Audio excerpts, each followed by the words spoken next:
Hello students, welcome to Arjun English School.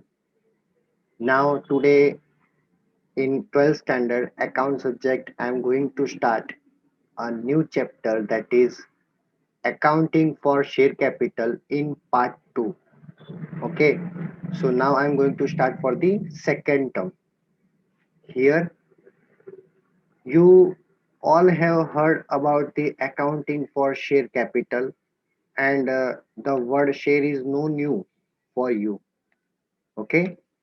So now one by one, we are going to complete all the theory aspects as well as complete the practical aspect.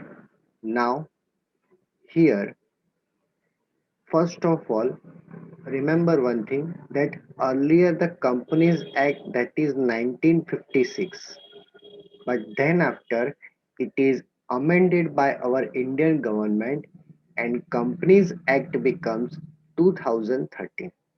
Okay, so now you have to study all the details regarding 2013 and not for 1956. It is the new, and Companies Act 2013 is the latest one. Now here, this second part is all are related only and only for the companies. Okay, first part is related to partnership and second part that is related to companies. Here, the share capital chapter, it includes the 10 marks. In examination, it can be asked for 10 marks, where 8 marks is having for practical sums, 8 marks for practical sum. There is only single sum for which it includes the 8 marks, and for remaining 2 marks is for theory. It includes MCQ as well as one liner answer. Okay, so total this chapter is for 10 marks. Now, types of companies means how many types of companies. So basically there are two types. Number one, statutory companies or corporation. What is statutory company? Means these companies which are created under special act, means no any other act are involved, and special act for which these companies are created, we can call it as a corporation. Example, life insurance. You heard about the life insurance. New India Assurance, Gujarat State Finance Corporation, Gujarat State Civil Supplies Corporation. So these all companies which are created under the special act or special central legislation. So now you can call it as a special companies. We can also call it as a special body. Okay, because there are separate rules, separate laws prepared for these types of companies, and it is fully under the control of government. Now, second one, registered companies.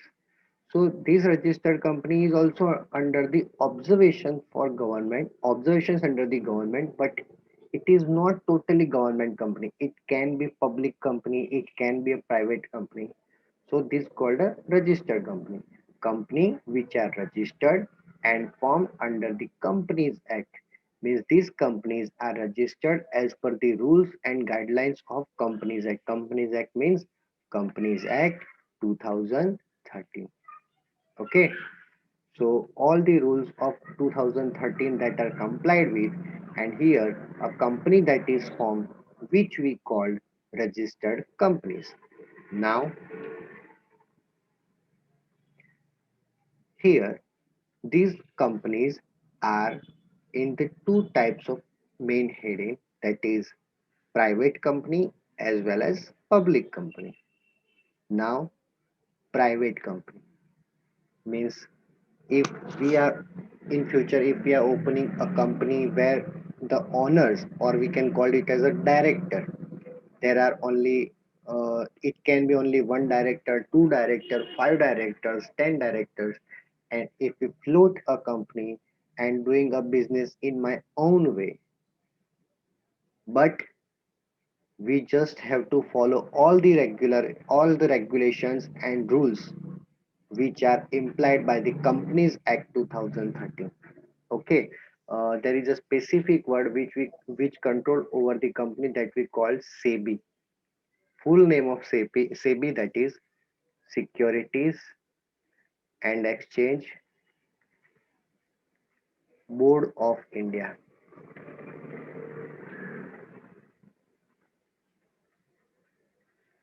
Okay, it is called SEBI. It is uh, floated in 1992, where all the rules and regulations of Companies Act, which are under the governed under the SEBI, and we all companies have to follow these rules. Okay, so either it is a private company or a public company, all are under the governance of the SEBI. Now, here under registered companies, there are two types. Number one, it is private company. Another, it is public company. Now, what is private company? Private company is one by which articles of association restrict rights of transfer of shares, limit the number of members to 200, prohibits any invitations of the public subscribers for any securities, and must have at least two members. Means here we can call that like members that we call shareholders. The limits of the shareholders, that is 200, and private company cannot invite the public to subscribe the shares, and it have at least two members.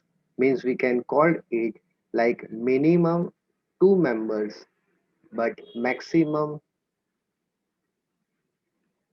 200 members. This is the maximum. Okay, so minimum 2 to maximum 200, that we call shareholder, but there is a limitation that private company cannot invite publicly to subscribe their shares. Got it? Now, the name of private company ends with private limited. Every private company by which they have to add the word the private limited at the end of their name, like Apex Hydro. The name is Apex Hydro, but they have to add the word private limited. So now it becomes Apex Hydro Private Limited. Okay. As per the new Companies Act, one person can make a company, one person can form a company. Means here there is no necessary that if you want to float a company, then you have to at least two to three directors. You can float your own company under the single-handed company that we call one-person company, and all the necessary legal provisions of one-person company which has only one member. Simple.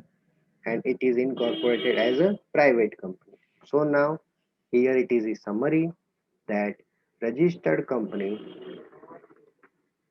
that have two types of bodies, like we call private company as well as public company. But in private company, it can also include one person company. Here in private company, there may be minimum 2 to maximum 200 members, but in one person company, there is only a one member. Got it? So here it is for the private company. Now we are moving further for public company. In public company, company which is not a private, that is public company. Minimum 7 members. There is no restriction for maximum numbers.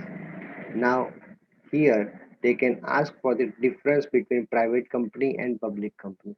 Private company means which is registered under the Companies Act, and public company means which is not a private company. In private company, minimum 2 to maximum 200 members, where in public company, minimum 7 members to maximum unlimited members.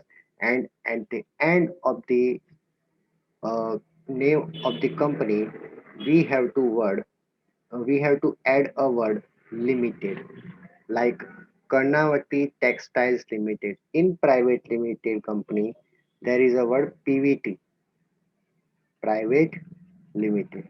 But in public company, there is only a word that we have to add limited. Okay. Now, here there is a specific term, that is, there is no necessary to add word private limited or limited at the end of the name of the company. Okay. Now, government gives us the relaxation to remove the word like private limited and limited from their own name. Okay. But before doing this, we have to got the prior approval of central government. We have to got the approval from central government that, sir, I don't want to add private limited or limited word at the end of my name. And if CG approves, then only we can say that central government may relax in such or some cases, that we don't have to add the word private limited and limited. Okay. But without the prior approval, we cannot remove the name private limited or limited. Okay. Now, here it can be a company limited by shares, company limited by guarantee, or company by unlimited liability. First one, that is company limited by shares.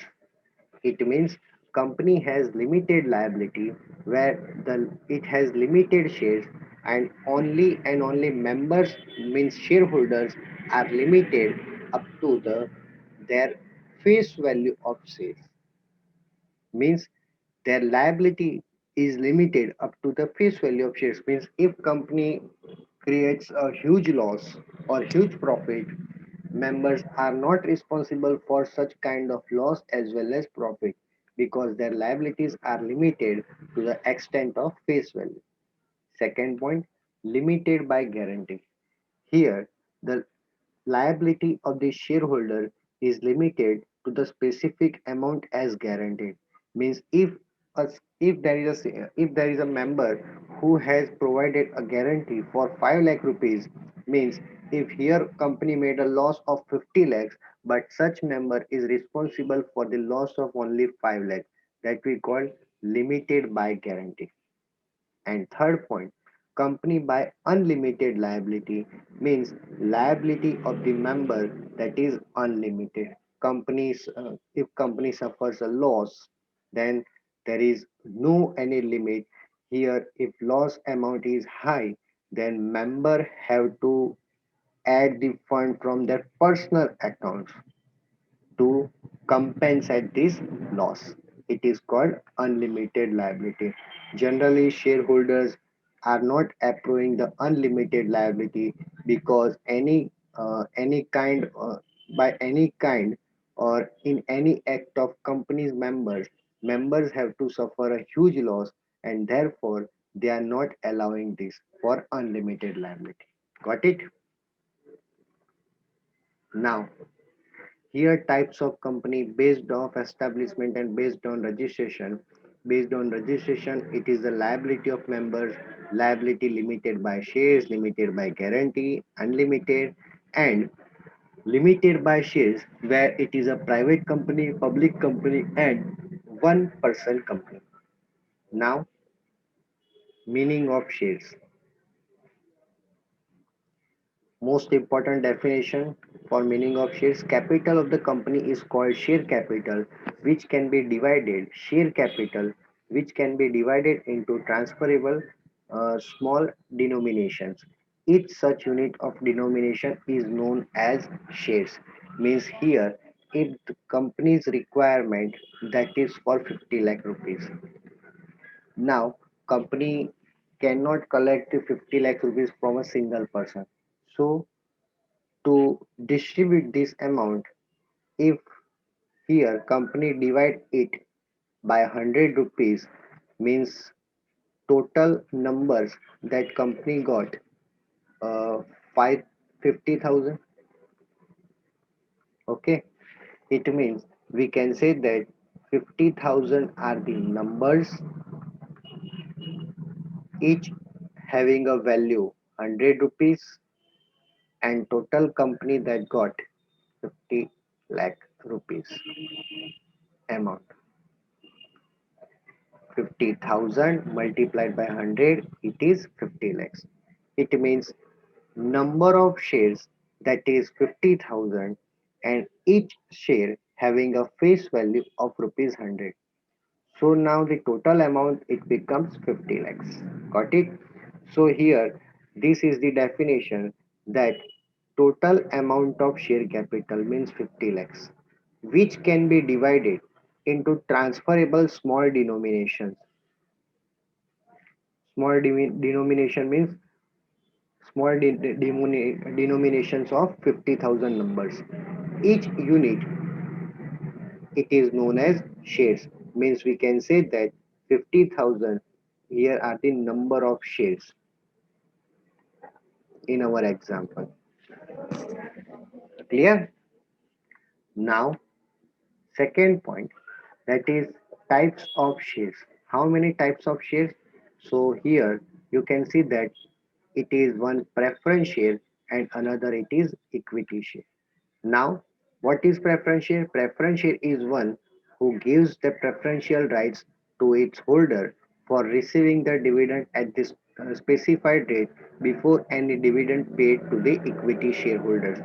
Means preference shareholder got the first right to get the dividend before any dividend or any rights to the equity shareholders.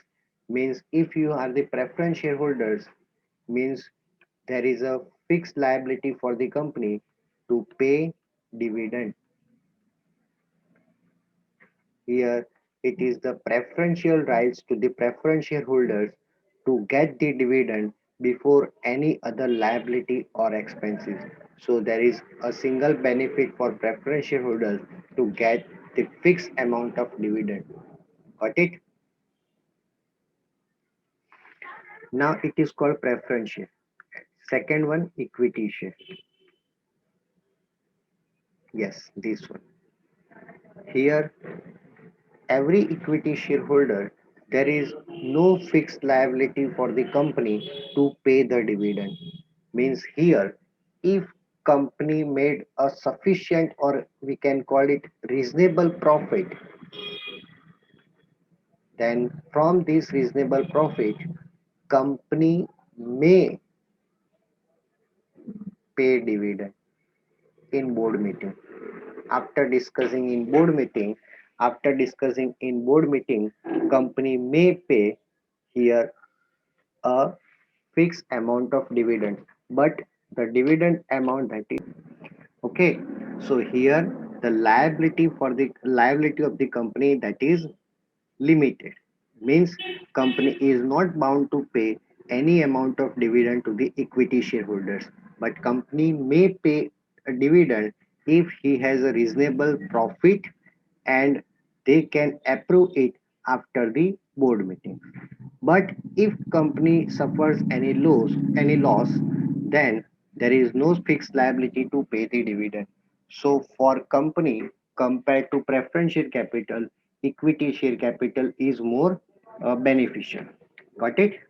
Then after, next point. Here there is a difference between preference share and equity share, that dividend amount is fixed in preference share and there is not fixed any liability for equity shares. Areas of dividend, if dividend is not paid in any year, the areas of dividend is paid against the company's profit. Means if company has not paid any dividend and the total of areas of 2 years, 3 years, or we can call it as for 4 years, then company has to pay all the areas of dividend accumulatively when company creates a profit. But here there is No, if there is no profit, then no areas of dividend, and company is not bound to pay any kind of dividend if there is no profit. Next one, third point, preferential rights as to pay dividend. Here, preference shareholder got the first right, and equity shareholders has a second right. They have a right to receive dividend before any dividend paid to equity shareholders, and here payment of dividend on equity share made after the payment of preference share. Got it? Next, point number four, preferential rights as to pay payment of capital. If company is wind up or company is going into the liquidation, means if a company wants to close their own business, then in this case first right is that goes to the preference share. Preference shareholder got the first right to receive their own capital, while equity share capital can get their own money after payment to preferential capital. Clear? Means here amount that goes to both the hands. But first of all, it is duty of the company to pay the pay the amount to the preference shareholder first, and then after pay to the equity shareholders. Second, next point, voting rights. Preference shareholders do not have any voting rights, but equity shareholders have voting rights. In every AGM means annual general meeting. In every annual general meetings, the director of the company are elected. Director of the company can be elected, but by doing a voting rights. Okay, here every equity shareholders can attend the meetings, can vote into the meetings, and elect any person as a director. And point number six, right to participate in meeting. They do not have any right to participate in the management of the company, while equity shareholders has a full right to participate in the management of the company. Okay, so now I'm ending this session. From the next class, we are going further for another theory session. Okay. So thank you for the today's session. If you have any doubts, then please contact here.